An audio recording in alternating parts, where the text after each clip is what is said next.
मेरा नाम है प्रिंस और आप सभी का स्वागत है इविल सेलेन नाइट में। इस पार्ट की शुरुआत में हमें हेई हांग के बारे में बताया जाता है। हेई हांग जो कि एक नाजायज औलाद होने के बावजूद भी उसके अंदर लोगों को मैनेज करने की स्किल्स और मार्शल आर्ट पावर वह सचमुच काफ़ी ज़्यादा अच्छी है। इसी वजह से वह अपने पीछे इतने सारे कल्ट के लोगों को जोड़ पाई और यह एबिलिटी लोगों को मैनेज करना यह सचमुच काफ़ी ज़्यादा अच्छी है उसकी।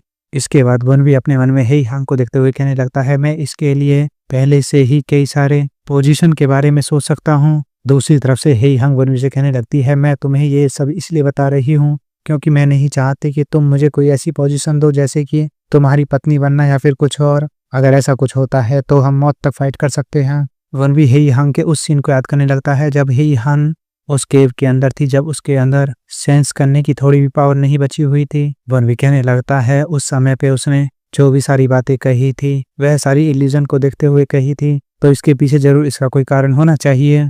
इसके बाद वन भी हेई हांग से कहने लगता है, मैं चाहकर भी ऐसा नहीं कर सकता। अगर मैं तुम्हें वह पोजीशन देना भी चाहूँ तो। हेई हांग को नहीं समझ में आता आखिर वन भी किस बारे में बात कर रहा है। वन भी सामा की तरफ देखते हुए कहने लगता है, इसके लिए मेरे पास एक कारण है, मेरे पास कोई और है जिसे मैं पहले ही ये पोजीशन दे चुका हूँ, लेकिन मैं तुम्हारे लिए इतना कर सकता हूँ कि मैं तुम्हें एक सुप्रीम से भी ऊंची पोजीशन दे सकता हूँ। हेई हांग इसे सुनते ही वन से कहने लगती है, क्या यह फैसला करना इतना ज़्यादा मुश्किल है जबकि पहले से ही 4 सुप्रीम्स में से एक मारा जा चुका है, उसकी सीट तो अभी भी खाली है। वन इस पर कहने लगता है, लेकिन यह कोई ऐसा फैसला नहीं है जो कि मैं तुरंत ले सकता हूँ। हेई हांग अपने सभी लोगों की तरफ देखती है जो कि सारे सिर्फ हेई हांग का इंतजार कर रहे होते हैं। इसके बाद उसका ध्यान जाता है बैक रियोनाहा के लोगों की तरफ। उन्हें देखते हुए कहने लगती है, तो इसी वजह से तुम मुझे इस पोजीशन को दे रहे हो, क्योंकि अगर तुम मुझे इस तरह की पोजीशन दोगे तो बैक रियोनाहा को भी इसी तरह की पोजीशन दी जाएगी। बैक रियोनाहा वनुष से कहने लगती है, मुझे पता चल गया तुम्हें कॉन्फ्लिक्ट बिल्कुल भी पसंद नहीं है ना। वनुष पर कहने लगता है, आखिरकार मैं ऐसा कैसे कर सकता हूँ जबकि मैं कल्ट के अंदर सभी चीज़ों के लिए जिम्मेदार रहूंगा। हेई हांग वनुष से कहने लगती है, अच्छा अगर ऐसी बात है तो ठीक है, मैं तुम्हारे डिसीजन का इंतजार करूंगी। इसके बाद हेई हांग भी वनवी के सामने झुक जाती है और वनवी को ब्लड डीमन कहकर ग्रीट करती है। उसके ऐसा करते ही जितने भी सुप्रीम होते हैं, इसके अलावा ब्लड कल्ट के जितने भी लोग होते हैं, वह सभी वनवी के सामने झुक जाते हैं और सभी लोग वनवी को ग्रीट करने लगते हैं। वनवी इन सारी चीज़ों को देखते हुए अपने मन कहने लगता है, पिछले जीवन में मैं सिर्फ एक 3rd लेवल का सिपाही था जिसे कि सिर्फ एक टूल के रूप में इस्तेमाल किया गया। मरने से पहले मैंने 10 साल तक ये सारी चीज़ें सहन की थी। हालांकि इस जीवन में मैं ब्लड कल्ट का सबसे पावरफुल व्यक्ति के पोजीशन तक पहुंच गया हूं। यह एहसास यह सचमुच काफ़ी ज़्यादा अच्छा है। इसके बाद कहानी सुनाने वाला आ जाता है और बताने लगता है ब्लड कल्ट की सेंचुरी, जहां पर एक नए ब्लड डीमन का जन्म होता है। ऑर्थोडॉक्स और अनऑर्थोडॉक्स ग्रेट वॉर के 20 साल बाद सेंचुरी एक बार फिर से एक नए ब्लड डीमन के हाथों में है। इसके बाद हमें दिखाया जाता है एक शख्स को जो कि बड़ी तेजी से उन्हीं की तरफ आ रहा होता है। कहने लगता है, यहाँ पर एक बहुत इंपॉर्टेंट न्यूज़ है। हेई एक्शन उसकी तरफ देखता है और कहने लगता है, तुम हो कौन और तुम्हारी हिम्मत कैसे हुई इतने ज़्यादा इंपॉर्टेंट पल को इस तरह से बर्बाद करने की। इस पर सामने वाला शख्स कहने लगता है, वो लोग आ रहे हैं। हेई एक्शन इस पर कहने लगता है, क्या तुम मुरिम अलायंस के लोगों की बात कर रहे हो। वह शख्स इस पर हाँ में जवाब देता है और कहने लगता है, मैं मानता हूँ कि वह लोग मुरिम अलायंस की गुआंगसी ब्रांच का हिस्सा है। उनकी संख्या लगभग 2000 है और जिस हिसाब से वे आगे बढ़ रहे हैं, मुझे लगता है कि वे आधे दिन के अंदर ही यहाँ पर पहुँच जाएंगे।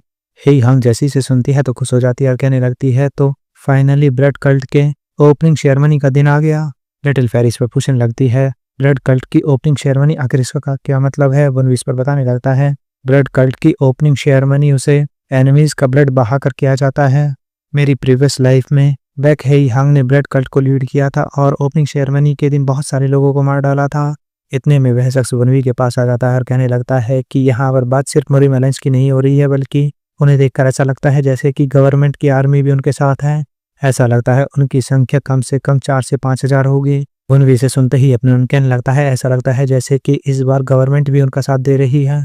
इतने में 2 शख्स उनमें से कहने लगता है, अगर गवर्नमेंट भी उनके साथ होती है तो भी उन्हें इसकी कीमत चुकानी पड़ेगी। इस पर दूसरा कहने लगता है, हाँ मैं भी इस बात से सहमत हूँ। वैसे भी वो लोग 20 साल से भी ज़्यादा मुरिम अलायंस उन बास्टर्ड के साथ काम कर रहे हैं।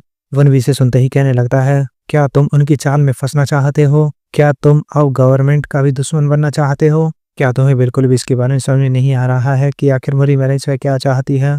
इसे सुनते ही दोनों ब्लेड स्टार वह पूरी तरह से चुप हो जाते हैं। उनके पास कुछ भी नहीं होता कहने के लिए। इतने में फर्स्ट सुप्रीम वनवी के पास आते हुए कहने लगता है, यहाँ पर हर कोई इस बारे में जानता है। हालांकि अगर हम गवर्नमेंट से टकराव के लिए पीछे हटते हैं तो इसका मतलब यह होगा कि हम ओपनिंग सेरेमनी को पूरी तरह से खराब कर रहे हैं। तो क्या तुम्हारे पास कुछ है जो कि तुम कहना चाहते हो, किसी तरह का प्लान जो कि तुम्हारे दिमाग में आ रहा हो?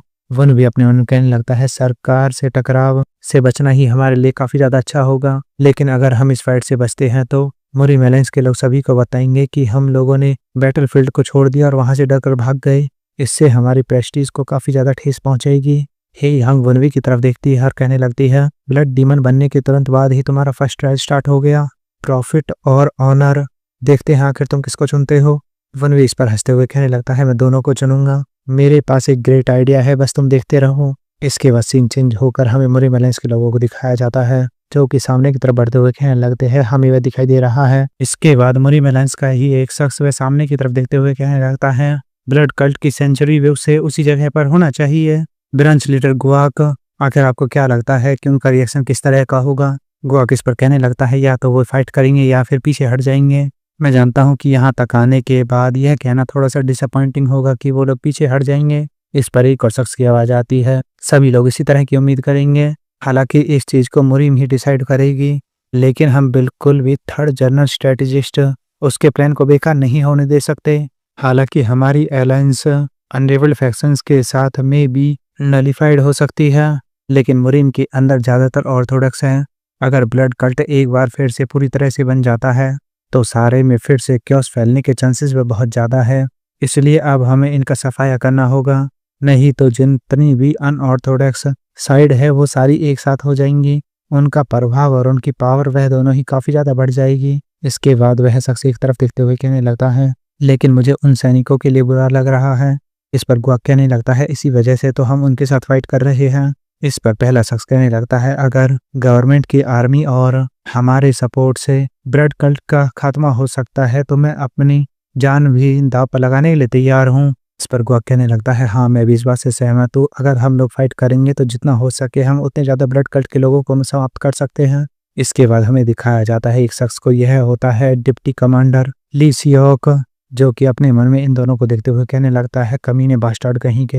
हालांकि मैं यह बात करने की सिचुएशन में नहीं हूँ, क्योंकि मैं इस बात को जानते हुए यहाँ पर आया हूँ कि मैं मारा जाऊंगा। इसके बाद हमें दिखाया जाता है पास्ट का एक सीन, जहाँ पर एक शख्स डिप्टी कमांडर ली को कहता है कि इस साल तुम 50 के हो जाओगे, अब समय आ गया है तुम्हारा बेटा भी इसी रास्ते पर कदम रखे। मैंने सुना है कि वह इस साल लोकल एग्जाम में फेल हो गया, और क्या तुम अपने बेटे को इस बिजनेस में उतारने के लिए तैयार हो? इस पर डिप्टी कमांडर ली कहने लगता है, जब बात बिजनेस की आती है तो मुझे नहीं लगता कि उसके अंदर किसी तरह का कोई टैलेंट है, उसने अपना पूरा जीवन किताब पढ़ने में ही बिताया है। इस पर दूसरा शख्स कहने लगता है, जैसे कि तुम्हें इसके बारे में अच्छे से पता होगा, कोर्ट हमारी मुरीम के ऊपर लगाम लगाने की कोशिश में लगा हुआ है।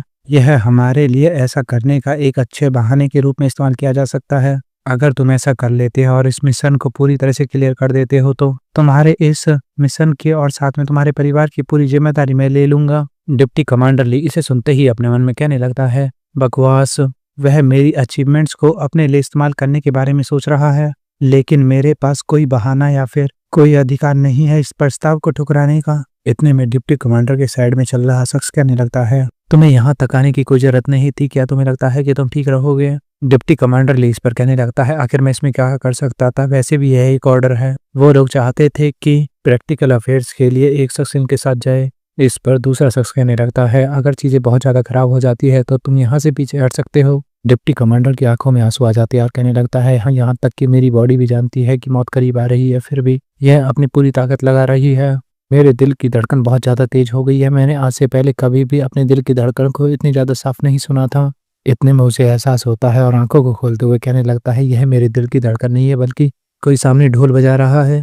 सामने दिखाया जाता है ब्लड कल्ट के लोग जो कि साथ में खड़े हुए थे, उनमें से 2 लोग आगे आ रहे थे। यह होता है नोह, जिसने कि अपने हाथ में झंडा पकड़ा हुआ था। गुआक इसे देखते हुए कहने लगता है, आखिर यह किस तरह का झंडा लहरा रहे हैं, यह तो वाइट भी नहीं है।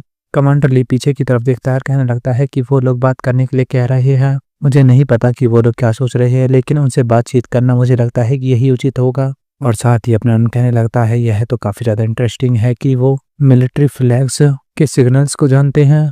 मैंने तो सोचा था ब्लड कल्ट के लोग वे काफी ज्यादा अग्रेसिव और बिल्कुल भी बात नहीं करने वाले होंगे। इसके बाद दिखाया जाता है उन सभी लोगों को जो कि आमने सामने आकर खड़े हो गए थे। इसके बाद गुआक सामने आते हुए बताने लगता है कि वह गुआक चियोल है, गुआंगसी ब्रांच का लीडर।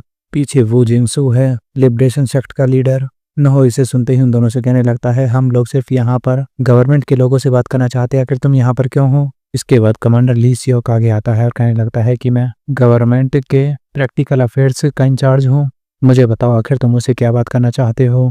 वन भी उसकी तरफ आगे आते हुए कहने लगता है, मैंने बिल्कुल भी इसके बारे में अज्यूम नहीं किया था कि 6th रैंक का गवर्नमेंट ऑफिशियल इस जगह पर आएगा। इस पर ली सियोक उससे पूछने लगता है, आखिर तुम कौन हो? इस पर वनवी अपने आप को ब्लड कल्ट का प्रॉक्सी और स्क्वाड लीडर जिन बताता है। वनवी कहने लगता है, मैं सीधा मुद्दे की बात पर आता हूँ, गवर्नमेंट का इस सब के बीच में इंटरफेयर करने का कोई मतलब नहीं बनता, इसलिए मैं चाहता हूँ कि आप पीछे हट जाओ। कमांडर ली सियोक से सुनते ही कहने लगता है, बहुत समय के बाद एक अच्छी खबर सुनने के लिए मिली है। इसके बाद कहने लगता है, तुम्हारा मतलब है कि हमारा यहाँ पर कोई कारण नहीं, इसलिए हमें पीछे हट जाना चाहिए। वनवी इस पर बताने लगता है, जैसे कि ताओइस्ट, बुद्धिस्ट और क्लेंस, वह सभी लोग मार्शल आर्ट को प्रेस्टीज देते हैं और हम लोग सरकार के साथ हुए समझौते के बारे में बिल्कुल भी नहीं भूले हैं। जब कोई सेना इतनी बड़ी हो कि गवर्नमेंट के लिए खतरा बन सके तो परमिशन की जरूरत होती है, और अगर इस तरह की कोई सिचुएशन आती है तो हमें पहले ही इस चीज़ की अनुमति मिल चुकी है। यह एक ऑफिशियल डॉक्यूमेंट है जो मार्शल आर्ट अलायंस के रूप में ब्लड कल्ट की एग्जिस्टेंस को स्वीकारता है और अलाउ करता है कि जब तक ब्लड कल्ट रहेगा वह कभी भी मासूम लोगों को नुकसान नहीं पहुंचाएगा। कमांडर ली इसे देखते ही कहने लगता है, यह कोई फेक डॉक्यूमेंट्स नहीं है, इसके ऊपर डिप्टी मिलिट्री गवर्नर की मोहर लगी हुई है। मेरे जैसा कोई 6th रैंक का गवर्नमेंट ऑफिसर आखिर इस जजमेंट के ऊपर सवाल खड़ा करने के बारे में सोच भी कैसे सकता है? और इमेलेंस के लोग इसे सुनते ही तुरंत ही कमांडर ली के पास आते हैं और कहने लगते हैं, वो ब्लड कल्ट के लोग वो बहुत ज्यादा डरावने हैं, उनका मकसद दुनिया को खून से नहलाना है। तो फिर आखिर तुम क्या कहना चाहते हो कि उनका दुनिया में वापस आना या पूरी तरह से ठीक है? वन भी इसे सुनते ही पीछे से कहने लगता है, जो तुम कह रहे हो वह पूरी तरह से सच है, हमारा एक मोटो है, लेकिन ऐसा लगता है जैसे कि तुमने सुनने में कुछ गलती कर दी है। जब हम लोग मार्शल आर्ट को इम्पोर्टेंस देते हैं तो आखिर हम लोग कैसे निहत्थे और बेकसूर लोगों के ऊपर अपनी स्वॉर्ड उठा सकते हैं? इस कहावत में हम लोग जिस बारे में बात कर रहे हैं वह सिर्फ ऑर्थोडॉक्स मुस्लिम है। अगर मैं दूसरे शब्दों में इस बात को कहूँ तो सिर्फ ऑर्थोडॉक्स मुस्लिम अलायंस के ही लोग ऐसे हैं जिन्हें कि खून में नहलाया जाना चाहिए। और वनवी किसी धमकी के साथ ये एपिसोड यहीं पर खत्म हो जाता है। तो मिलता हूँ जल्दी ही नेक्स्ट पार्ट में।